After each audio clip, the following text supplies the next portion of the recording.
저희가 광복 81주년인데 광복 70주년이었던 2015년에 개봉한 암살이라고 하는 영화가 있습니다. 이 영화는 일제강점기 당시 조선에 주둔한 일본군 총사령관을 암살하려는 독립군의 이야기를 보여줍니다. 영화 속 주인공 가운데 한 사람인 임시정부 정무국 대장 염석진이라고 하는 이 사람이 이 작전에 참여를 하는데, 그가 변절하고 동료들을 밀고 해서 암살 작전에 실패하고 맙니다. 독립군에서 친일파로 변절할 염석진, 나중에 일본 경찰이 되고 독립군을 색출하는 일에 앞장서다가 해방을 맞이합니다. 해방 후에도 우리나라 경찰로 활동하던 그를 처단하기 위해서 과거 독립군 동료들이 찾아와서 묻습니다. 왜 동지를 팔았는가? 그 물음에 염석진이 대답합니다. 몰랐으니까. 해방될 줄 몰랐으니까. 알면 그랬겠나? 라고 대답을 하고 최후를 맞이합니다. 이 영화는 만들어낸 이야기이지만 실제로 우리나라가 해방될 줄 몰라서 해방되지 못하고 영원히 일본의 속국이 될 것으로 생각해서 독립운동을 중단하고 친일로 돌아선 사람들이 많이 있습니다. 그 가운데 대표적인 사람이 시인 최남선입니다. 그는 3.1운동 당시 민족대표 33인의 한 사람으로서 만세운동을 기획하는 데 참여했고 독립선언서의 초안을 작성했다는 이유로 체포되어서 약 2년 8개월 동안 감옥에서 옥고를 치릅니다. 그러나 그 이후로 변절해서 우리나라 역사를 별 볼 일 없는 역사로 왜곡하고 일제의 식민사관을 정당화시키는 조선사 편수회 위원으로 활동했고, 우리 조선 학생들이 일본 천황을 위해서 전쟁터로 나가도록 학병 지원을 권유하고 일제의 침략 전쟁과 황민화 정책에 적극적으로 부역했습니다. 이 최남선이 독립운동가에서 변절자가 된 가장 큰 이유, 자기 입으로 말을 해요. 해방될 줄 몰랐기 때문에 그렇습니다.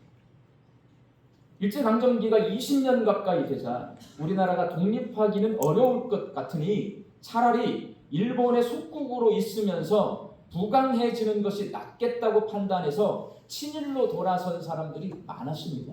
한 20년 지나면 그렇게 되는 거예요. 오늘 본문 말씀은 이와 비슷한 상황에 놓여 있는 남유다 백성에게 주신 하나님의 예언의 말씀입니다. 에스겔 40장 1절 말씀을 함께 읽겠습니다. 우리가 사로잡힌 지 25째 해 성이 함락된 후 14째 해 첫째 달 10째 날에 곧 그날에 여호와의 권능이 내게 임하여 나를 데리고 이스라엘 땅으로 가시되. 에스겔 선지자가 남유다 백성이 바벨론의 포로로 잡혀온 지 25년이 지났을 때, 그리고 바벨론 군대에 의해 예루살렘이 함락되고 예루살렘 성전이 파괴된 지, 나라가 망한 지 14년이 지났을 때에 하나님께서 에스겔 선지자에게 무너진 예루살렘 성전이 회복되는 환상을 보여주십니다. 남유다가 망할 때요, 바벨론 군대가 크게 3번 쳐들어와요. 에스겔 선지자는 2번째 쳐들어왔을 때 끌려가거든요. 그리고 바벨론 포로로 잡혀있는 상태에서 나중에 나라가 망했다는 소식을 듣게 됩니다. 예루살렘 성전이 파괴되었다는 소식을 먼저 포로로 잡혀가 있는 상황에서 듣게 되는 거예요. 바벨론 땅에서. 에스겔 40장에서 42장까지 하나님께서 환상으로 보여주신 예루살렘 성전의 모습을 기록해 놓고 있는데, 그 모습이 화면에 보시는 대로예요. 그게 에스겔 선지자가 환상을 통해 본 40장에서 42장까지 써 있는데, 그걸 보고 만들어낸 상상도입니다. 오늘 본문 말씀인 에스겔 40장 38절에서 49절의 말씀은 저 건물들 가운데 북문, 남문, 동문, 안뜰, 밖뜰, 희생제물을 잡는 탁자, 그리고 제사장들의 방과 성전 현관에 관한 말씀입니다.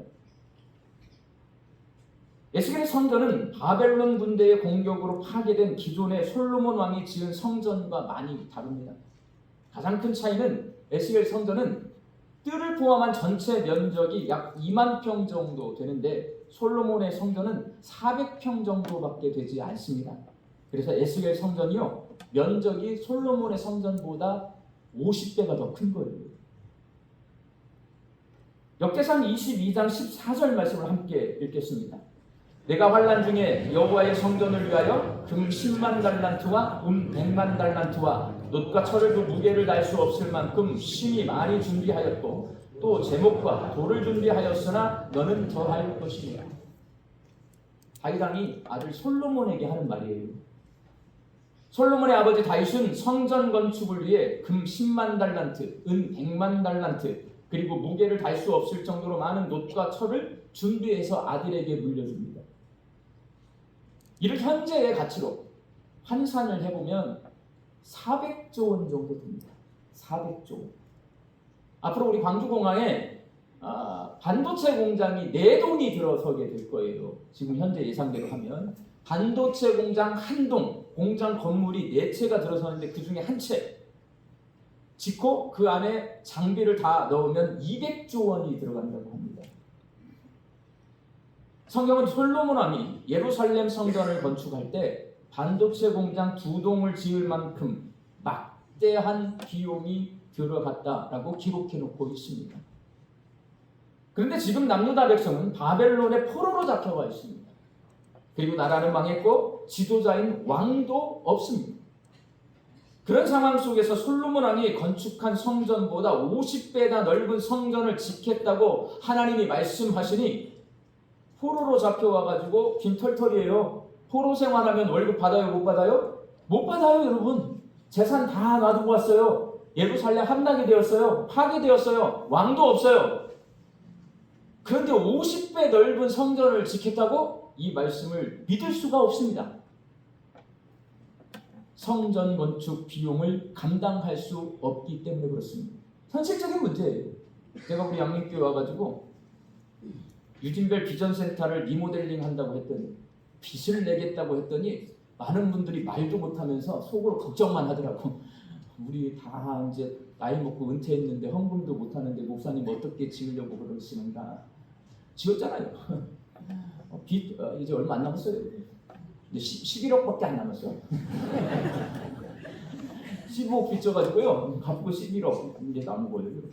금방 갚을 거예요. 이런 문제가 있는 거예요. 200조짜리 건물을 짓겠다고 하니 나는 그 건물을 짓는데 뭔가 내 헌금을 바칠 수 없어요.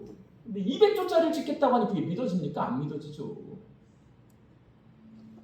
성전을 지을 비용도 없지만 그보다 현재 자신들이 처한 상황 때문에 믿을 수 없습니다.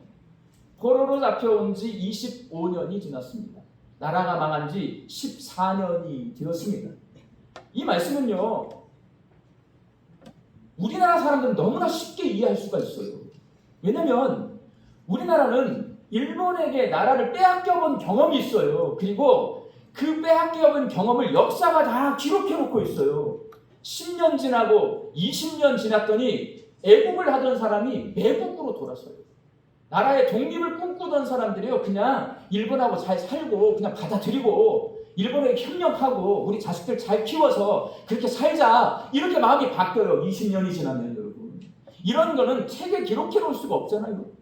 우리 역사를 되돌이켜서 이 말씀을 읽어보면 남유다 백성이 바벨론의 포로로 잡혀가서 25년이 지났어요. 나라가 망한 지 14년이 지났어요. 어떤 상황이겠구나 우리는 합리적으로 추론할 수가 있습니다. 막상 바벨론에 끌려와 봤어요. 그랬더니 바벨론 제국이 엄청납니다. 거대합니다. 막강해 보입니다. 그래서 우리 힘으로는 저 군대와 싸워서 이겨서 다시 조국으로 돌아갈 수 없을 것 같아요. 우리를 도와줄 애국도 망해버렸어요. 다시 돌아갈 방법이 없어요.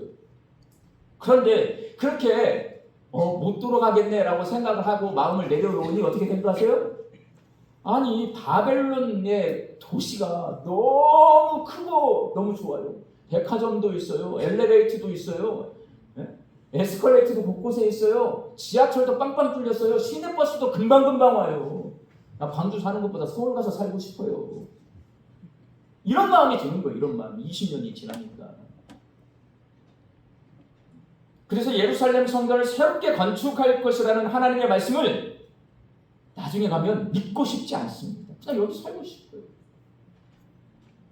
그렇다면 이런 상황 가운데 있는 남유다 백성이 계속 하나님의 말씀을 믿지 않고 믿고 싶어 하지 않고 하면 됩니까? 안 됩니까? 안 되는 거잖아요. 믿어야 되는 거 아닙니까? 그럼 어떻게 해야 하나님이 예루살렘 성전을 새롭게 50배나 넓은 면적의 땅에다가 새로 건축할 것이다 라고 하는 에스겔에게 보여주신 이 환상을 남유다 백성이 믿을 수가 있을까요? 안 믿어지거든요. 믿기 싫거든요. 남유다 백성에게 비전이 필요해요. 이 하나님 말씀을 믿으려면. 다른 거 말고 비전이 필요해요, 여러분. 비전이 있어야 하나님의 말씀을 믿을 수 있는데 남유다 백성은요, 하나님이 주신 비전을 잃어버린 사람들이에요. 그래서 새로운 성전을 건축하시겠다는 하나님의 말씀을 믿지 못하는 거예요. 하나님께서 무너진 성전을 새로 짓겠다고 말씀하시지만 막대한 건축 비용을 생각하며 새로운 성전을 짓는 것이 불가능하다고 생각합니다. 왜? 비전이 없기 때문에. 바벨론의 풍요로움을 부러워하고 그 풍요로움에 젖어서 내가 포로로 살고 있지만 예루살렘으로 돌아가는 것보다는 여기 바벨론에서 살고 싶다는 마음을 가지고 있습니다. 왜? 비전이 없기 때문에. 예루살렘으로 돌아가는 것이 싫고 성전 건축은 불가능할 것이다. 남의 일처럼 생각합니다. 이것이 비전을 잃어버린 남유다 백성의 모습이고 그렇게 비전을 잃어버린 남유다 백성은 하나님의 말씀을 믿지 않습니다. 하나님은 비전을 잃어버린 남유다 백성이 비전을 회복할 수 있도록 에스겔 선지자에게 환상을 보여주십니다. 히브리어로 환상이 마레라고 하는 단어예요. 눈으로 보는 것이라고 하는 뜻을 가지고 있습니다. 환상은 하나님의 비전을 발견할 수 있도록 하나님이 보여주시는 구체적인 사건이나 어떤 장면을 말하는 것입니다.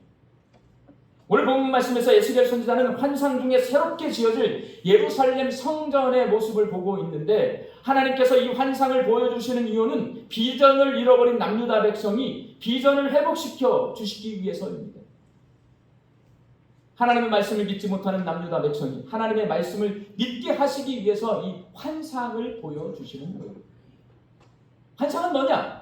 비전을 발견하게 하는 도구고 잃어버린 비전을 회복시켜 주시는 도구예요. 어떤 비전? 하나님의 비전이요, 여러분. 저는 환상 본 사람들 많이 봤어요. 신앙생활 하면서. 어렸을 때부터 교회에서 자라나면서요. 성령의 은사 받은 사람들, 성령의 충만함 받은 사람들, 능력 행하는 사람들 봤어요, 여러분. 환상을 보신 분들 많아요. 다 잘못되더라고 나중에. 왜 그래요? 그 환상을 잘못 사용하니까.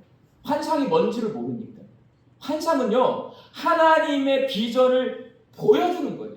그 비전을 발견하는 데 환상이 사용되어지는 거예요. 근데 그 환상이 내가 뭐 본다, 내가 뭐 갖고 있다, 이렇게 되니까 그게 내 어떤 업적이 되고 내가 갖고 있는 내 능력이 되니까 문제가 붙는 거예요. 환상은요, 하나님의 비전을 발견하는 도구입니다. 환상을 본다고 해서 하나님의 말씀을 모두가 믿는 것이 아닙니다. 환상을 통해 하나님의 비전을 발견해야 하나님의 말씀을 믿을 수가 있습니다. 하나님께서 무너진 예루살렘을 다시 건축하는 환상을 보여주시는 이유는 남유다 백성이 어떤 비전을 발견하게 하시려고 하냐? 에스겔서는 또 그걸 써놨어요. 여호와 삼마라고 하는 비전을 발견하게 하시기 위해서 이 환상을 보여주는 거예요. 에스겔 48장 35절 말씀을 함께 읽겠습니다. 그 사방의 합계는 18,000척이라. 그날부로는 그 성읍의 이름을 여호와 삼마라 하리라. 여호와 삼마는 하나님께서 거기에 계시다라는 뜻입니다. 성전은 하나님이 계시는 곳입니다. 무너진 예루살렘 성전과 그 성전을 중심으로 허물어졌던 집들을 다시 짓는 환상, 성전이 회복되고 예루살렘 성이 다시 회복이 되어 이 환상은 뭐냐면 하나님이 거기 계시겠다는 말이에요. 그리고 지금 바벨론 포로로 잡혀와 있는 남유다 백성이 흩어져 있는 이스라엘 백성들이 다시 그 성읍에 모여서 예루살렘을 다시 회복하고 하나님의 성전을 회복하고 예배를 회복하고 하나님의 백성의 자격을 회복시키겠다는 하나님의 비전을 보여주신 것입니다. 히브리어로 비전이 하존입니다. 마음의 눈으로 통찰하는 것. 이 육신의 눈 말고요. 마음의 눈으로 보는 거예요, 여러분. 비전은 환상이나 계시를 통해 말씀하시는 하나님의 뜻을 마음으로 깨닫는 것입니다. 그리고 마음으로 결단하는 거예요. 내가 이 방향으로 가야 되겠구나. 하나님이 이 길로 가라고 가르쳐 주시는 거구나. 내가 마음으로 내가 나아갈 방향을 결단하게 하는 게 비전입니다. 비전은 방향성입니다. 남유다 백성은 나라가 망하고 자신들이 바벨론의 포로로 잡혀오고 예루살렘 성전이 파괴된 것은 하나님께서 자기들을 버리셨고 자기들을 떠나셨기 때문이라고 생각했습니다. 그렇게 하나님께 버림받았으니, 하나님이 우리를 떠나셨으니 하나님이 계시지 않는 예루살렘으로 다시 돌아갈 필요가 없다라고 생각을 했어요. 하나님이 없는데 성전 다시 지으면 뭐하냐라고 생각을 했습니다.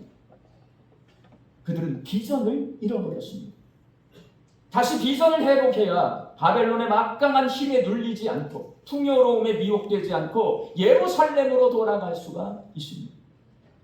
하나님께서 보여주신 환상을 보고도 비전을 회복하지 못하면 새롭게 지어질 예루살렘 성전을 기대하지 못하고 성전 건축 비용을 걱정하기만 하고 바벨론의 풍요로움을 동경하면서 하나님의 말씀을 믿지 못합니다.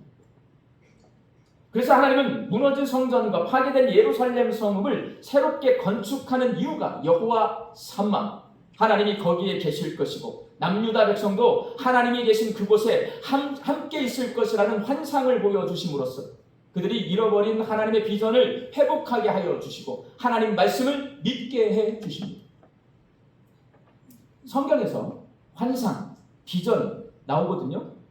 환상과 비전 나오면 함께 반드시 생각해야 될 단어가 있어요. 계시라고 하는 말입니다. 계시. 히브리어로 계시는 갈라라는 단어를 써요. 드러내다, 장막을 걷어내고 덮어놨던 이 뚜껑을 걷어내고 안에 뭐가 있는지를 보여주다, 나타내다 라는 뜻이에요. 계시는 하나님이 누구신지를 드러내고 장막을 걷어서 감추어져 있던 하나님의 뜻을 나타내어 보여주는 것입니다. 하나님은 성경 말씀과 꿈과 환상과 역사적 사건과 같은 도구를 사용하셔서 하나님이 어떤 분이신지, 우리가 하나님 모르거든요. 인간은 하나님 몰라요. 그러니까 하나님의 말씀을 통해, 꿈을 통해, 환상을 통해, 역사적 사건을 통해 하나님이 어떤 분이신지를 보여주시는 것, 그게 계시예요. 그리고 그 계시를 통하여서 하나님의 뜻과 계획도 우리에게 가르쳐 주십니다. 성도는 이런 겁니다. 환상을 통해, 다른 도구를 통해 눈으로 하나님의 뜻과 계획을 바라보게 됩니다. 계시를 통해 하나님의 뜻과 계획을 깨닫게 됩니다. 비전을 통해 하나님의 뜻과 계획을 향해 나아가게 됩니다. 에스겔 40장에서 하나님은 하나님의 말씀을 믿지 못하는 남유다 백성에게 예루살렘 성전과 성읍을 새롭게 건축하는 환상을 보여주심으로써 그들이 잃어버렸던 여호와 삼마의 비전을 회복하게 하십니다. 그리고 이스라엘의 회복이 하나님의 뜻과 계획임을 깨닫게 하십니다. 이스라엘 회복을 향해 나아갈 수 있도록 비전을 회복하게 하십니다. 사랑하는 광주 양림교회 성도 여러분, 여러분에게 비전이 있습니까? 오늘 주신 하나님의 말씀을 통해 하나님이 내게 주신 비전이 무엇인지, 주신 비전을 잃어버리고 있지 않았는지, 그걸 잘 간직하고 있는지 한번 생각해 보시기 바랍니다. 비전은요, 여러분, 우리 교회는 65세 이상 어른이 절반이 넘어요. 그러다 보면 어른들이 너무 많기 때문에 이 나이에 무슨 비전? 비전은 청년들의 것이라고 생각해요. 성경은 그렇지 않아요. 어린아이도 어른들도 전부 비전을 봅니다. 하나님이 주신 비전을 가지고 있어야 됩니다. 성경은 내가 죽어서 주님 앞에 서는 그날까지, 우리 주님 다시 오시는 날까지 교회에 있는 모든 성도는 하나님의 비전을 간직하라고 명령하세요. 비전을 품으셔야 돼요. 3.1 만세 운동을 기획하고 독립선언서의 초안을 작성하고 거기에 서명을 했다는 것은 조국 독립을 위해 목숨을 바치기로 결단한 것입니다. 수많은 사람이 있었어요, 그 당시에. 그런데 독립선언서에다가 사인을 했어요. 잡혀가면 죽습니다, 여러분. 내가 죽을 각오를 했어요. 뭘 위해서? 독립을 위해서. 최남선은 조선의 독립을 위해 내 목숨을 기꺼이 내어놓을 정도로 나라를 사랑한 애국자였습니다. 아마 여기서 나라를 위해서 사인하라고 그러면 다 생각할걸. 우리 외할머니, 우리 어머니 군대 갔을 때 내가 나라를 위해서 목숨을 바칠 그런 순수한 청년이 가려고 했더니 우리 외할머니가 눈치껏 해야 된다. 나서면 안 된다. 우리 외할머니 그런 얘기 하신단 말이에요. 그런 얘기. 우리 어머니도 그런 얘기 하신단 말이에요. 한국의 어머니들은 비전을 품고 조국 독립을 위해서 목숨을 바치겠습니다. 사인하려면 전부 와서 말려요, 여러분. 못하게 한단 말이에요. 근데 최남선은 사인했단 말이에요, 여러분. 애국자예요. 그러나 우리가 자세히 알지는 못하지만 어느 계기로 인해서 어느 순간에 비전을 잃어버렸어요. 비전은 내가 장차 나아갈 방향이에요, 여러분. 비전을 잃어버리니 시각이 달라집니다. 세상을 보는 눈이 달라져요. 관점이 바뀐다는 말이에요. 그러면 생각이 달라지기 시작해요. 생각이 달라지잖아요. 내 머릿속에 있는 생각이 달라지면 행동이 달라져요, 여러분. 조선의 독립을 바라보며 조선의 독립만이 살 길이라고 생각하고 조선의 독립을 위해 목숨까지라도 내어놓았던 사람이 일본이 영원히 멸망하지 않을 초강대국으로 보이기 시작합니다. 그러니 일본에게 잘 보이고 그 혜택을 최대로 누리는 것이 더 유익이라고 그렇게 생각하게 됩니다. 그러다 보니 일본의 정책에 적극 협조하게 되는 거예요, 여러분. 비전을 잃어버리면 보는 눈이 달라져요. 생각이 달라져요. 행동이 달라져요. 애국을 향해 나아가던 사람이 매국을 향해 나아가게 됩니다. 비전은 내가 장차 어디로 나아가야 될지 그 방향성을 말해줍니다. 예수님을 믿는 성도는 내 비전 말고요, 하나님이 주신 비전을 가지고 있어야 합니다. 여기 내 비전 갖고 와가지고 내 비전을 이루려고 여기 있으면 안 돼요. 제가 못 이루게 할 거예요. 여기는 하나님의 비전을 이루어드리는 공동체예요. 성도는 내 비전을 이루는 사람이 아니라 이 땅에서 하나님의 비전을 이루는 사람입니다. 하나님의 성경 말씀과 꿈과 환상과 역사적 사건을 통해 우리에게 하나님의 비전을 보여주시고 그 비전을 향해 나아가게 하시고 결국 비전을 이루게 하셔서 살아계신 하나님의 말씀을 믿게 해 주십니다. 비전이 있어야 하나님 말씀을 믿습니다. 우리 교회의 사명은 복음을 전하는 교회입니다. 예수님이 승천하시면서 제자들에게 마지막 말씀을 하세요. 오직 성령이 너희에게 임하시면 너희가 권능을 받고 예루살렘과 온 유대와 사마리아와 땅끝까지 이르러 내 증인이 되리라 하시니라. 승천하시기 전에 제자들에게 명령하셨어요. 너희들 복음을 전해서 내 증인이 되어라. 그래서 그 예수님의 명령을 제자들이, 초대교회 성도들이 받아서 교회가, 제자들이 그 일을 이 땅에서 이루기로 작정하고 목숨 걸고 감당했어요. 그게 사명입니다. 우리 교회 사명은 그 사명을 그대로 가져왔어요. 복음을 전하는 교회. 여기 뭐 행복한 교회, 여기 회복되는 교회, 그런 게 아니에요. 우리는 복음을 전하기 위해 여기 모여요. 그건 사명이랍니다. 예수님께서 복음을 어떻게 전하는지 모범을 보여주셨습니다. 제자들은 그 예수님의 모습을 가까이 보면서 예수님이 복음을 전하는 방법을 봤어요. 그리고 성경에 기록해 놓았습니다. 마태복음 4장 23절 말씀을 함께 읽겠습니다. 예수께서 온 갈릴리에 두루 다니사 그들의 회당에서 가르치시며 천국 복음을 전파하시며 백성 중에 모든 병과 모든 약한 것을 고치시되. 예수님은 가르치십니다. 전파하십니다. 고치십니다. 그랬더니 그 소문이 여기서 고치고 있는데 저기서 소문이 나요. 소문이 나요. 예수님이 가면 사람들이 몰려들었어요. 이게 예수님이 복음을 전하시는 방법이었어요. 우리 양림교회가 예수님처럼 복음을 전하기 위해 가르치고 배우는 교회, 복음을 선포하는 교회, 지역을 섬기는 교회, 이 세 가지의 비전을 제가 제시하는 게 아니고요. 성경에 있는 사명을 감당하기 위한 방향성, 그 비전을 가져와서 그대로 제가 써놓은 거예요. 가르치고 배우는 교회의 비전을 향해 나아가고 있는 우리 양림교회는 다양한 교육 훈련을 열심히 진행하면서 이 비전을 이루어가고 있습니다. 가르치고 배우면서 우리 성도들이 복음을 선포할 수 있는 사람으로 성장해 가고 있습니다. 특히 처음 예수 믿는 성도들의 신앙이 성숙하고 성장해지고 있습니다. 주님 오실 때까지 교회는 끊임없이 가르치고 배워야 돼요, 여러분. 그래야 비전을 이루어갈 수 있어요. 가르치고 배우는 사역이 우리 성도들이 복음을 선포할 수 있게 하고 우리 교회가 복음을 전하는 사명을 감당하는 대로 나아가게 해줄 거라고 저는 믿습니다. 그리고 지역을 섬기는 교회의 비전을 향해 나아가고 있는 우리 교회는 교회가 한 개가 아니에요. 네? 언덕에도 하나 있고 여기 옆에도 하나 있잖아요. 이 세 교회가 함께 연합해서 양림동을 더 많이 섬기고 우리 동네에 선한 영향력을 끼치기 위해 정말 연합해서 힘쓰고 있어요. 특히 앞으로 3040 세대와 함께 정원 양림, 우리 교회가 정원을 가꾸는 이야기. 여러분, 양림동의 중심에 우리 교회가 있습니다. 양림동 하면 다 양림교회를 생각하는데 우리 교회를 생각해요. 사진에 올라있는 게 뭐냐면 저 정원과 우리 교회 예배당 건물이에요. 전부 그것만 찍어서 올려요. 양림동이 중심이에요. 그 양림동의 중심에 뭐가 있냐면 정원이 있어요. 왜? 우리가 정원을 만들어놨기 때문에. 자, 동네 중심에 정원이 있습니다. 멋져요, 안 멋져요? 맞아요. 멋져요. 나는 묻고 싶어. 저 정원 왜 만들어놨는지. 정원의 역사를 보니까 누가 더 아름답게 더 좋은 나무를 심었을까? 이걸로 막 싸웠더라고요. 아니, 정원을 만들어놓고 왜 싸워요, 여러분? 동네에 정원을 만들어놓고 거기서 싸웠대, 교인들이. 이러면 교회로 오겠냐고, 이러면 교회로 오겠냐고. 우리가 양림동의 정원이 되어주겠습니다. 정원이 뭐예요? 건물이 전부 들어차 있는, 사람은 자연 속에서 원래 사는 건데 건물이 들어있는 그곳에 내가 자연을 쳐다보면서 마음의 평안도 있고 쉼도 들려고 정원 만드는 거잖아요. 우리 교회가 그런 곳이잖아요. 그럼 찾아와서 그렇게 쉴 수 있도록 안내하면 되는 거잖아요. 그게 바로 정원 양림. 앞으로 그 이야기를 제가 써 내려갈 거예요. 그러니까 나무가 얼마나 이쁘냐, 나 이런 거 필요 없어요.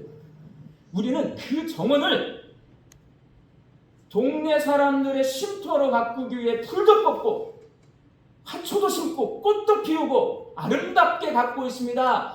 동네 사람들 여기 와서 정원을 보고 좀 쉬세요. 이 이야기를 쓸 거란 말이에요. 누구를 통해? 어른들은 내가 보니까 안 되겠어.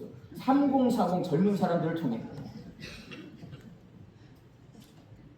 양식양님, 주일에 교회 식당에서 성도들에게 점심 한 끼를, 여러분 밥을 먹는다, 우리나라에서 밥 한 끼를 먹는 건 굉장한 일이에요. 아무하고 밥 먹어요? 아무하고 절대 밥 먹지 않아요. 밥 한 끼를 먹는 거는 우리나라에서 굉장한 일입니다, 여러분. 그 굉장한 일을 하는데 왜 이렇게 싸우는지 모르겠어, 나는. 저는 지금도 생각하는 게, 어렸을 때 우리 친구네 집에 가요. 막 12시쯤 놀러 가요. 속도 없죠. 근데 그 엄마들이 일어나서 라면 끓여주세요. 밥 챙겨주세요. 우리 어머니도 내 친구 데리고 가면 짜증 안 내요. 밥 먹여요, 우리 친구들. 밤 늦게 오도 아침에 일찍 와도 다 밥 먹였다고. 얼마나 따뜻한 이야기. 난 그 따뜻한 밥 한 끼가 너무 좋아요, 여러분. 우리 교회 주방에서 주일마다 여러분 식사 접대 하잖아. 따뜻한 이야기에서는 양림동에 정원 보러 왔다가 우리 예배당에서 예배 드린 사람한테 쿠폰을 줘가지고 우리 식당에서 주일날 공짜로 밥 먹일 거예요. 밥 먹이는 이야기 할 거예요. 양심 양림. 카페 양림. 어비순 카페에서 커피를 대접하는 이야기. 우리 동네 사람들, 우리 교회를 방문한 사람들과 함께 써갈 거예요, 여러분. 우리 교회가 복음을 전하는 교회로 나아가게 되리라고 저는 믿습니다. 지역을 섬기는 교회. 이게 비전이에요. 우리 교회는 이제 복음을 선포하는 교회의 비전을 향해 힘차게 나아가게 될 것입니다. 내년에 바뀔 구역 모임을 통해 가난한 성도가 된 우리 가족들과 성도들이 다시 공동체 예배와 신앙생활을 회복하게 할 거예요, 여러분. 우리 교회 신방 다녀보면 자녀들, 형제들, 양림교회 예배드리러 안 오는 사람 엄청나게 많아. 우리 교회 오는 사람만큼 안 오는 것 같아요. 그분들을 구역 모임을 통해 다 살려낼 거예요. 예수님을 믿지 않는 사람에게 복음을 전하고 유튜브, 인스타그램에서 예수님을 믿지 않는 사람에게 예수님을 믿는 성도들의 아름다운 이야기, 우아하고 기품 있는 이야기를 들려주면서 복음을 선포할 계획입니다. 이게 비전이에요, 여러분. 그러니까 양림교회가 가르치고 배우는 교회, 복음을 선포하는 교회, 지역을 섬기는 교회의 비전을 향해 나아갈 때에 복음을 전하는 사명을 감당할 수 있게 되리라 믿습니다. 1부보다 2부가 훨씬 안 믿네. 1부는 그래도 많이 믿었어요. 다음부터는 1부 데리고 뭘 해야 되겠어요. 하나님께서 주신 비전을 향해 나아가고 있는 우리 양림교회에서 신앙생활하고 있는 우리 성도님들도 하나님께서 주신 비전을 마음속에 품으시기를 바랍니다. 말씀을 묵상하면서 기도하면서 하나님과 영적인 대화를 나누면서 하나님께 영과 진리로 예배를 드리면서 하나님께서 내게 주신 비전을 발견하고 그 비전을 향해 나아가는 인생을 살 때 오늘도 여기 살아계셔서 나를 만나주시고 나와 함께 하시는 하나님을 만나고 내가 만난 하나님을 전하면서 복음을 전하는 사명을 감당하는 우리 성도들, 우리 양림교회 될 수 있기를 주의 이름으로 축원합니다. 기도하겠습니다. 저희들이 주야로 묵상하는 하나님의 말씀과 삶 속에서 겪는 일들과 때로는 하나님이 들려주시는 음성과 보여주시는 환상을 통해 하나님의 비전을 발견하고 회복하고 품게 하여 주옵소서. 하나님의 비전을 품고 그 비전을 향해 나아갈 때에 거기 계시는 여호와 삼마의 하나님을 만나게 하여 주사 세상을 향해 내가 만난 하나님을 전하며 살게 하여 주옵소서. 예수님의 이름으로 기도하옵나이다. 아멘.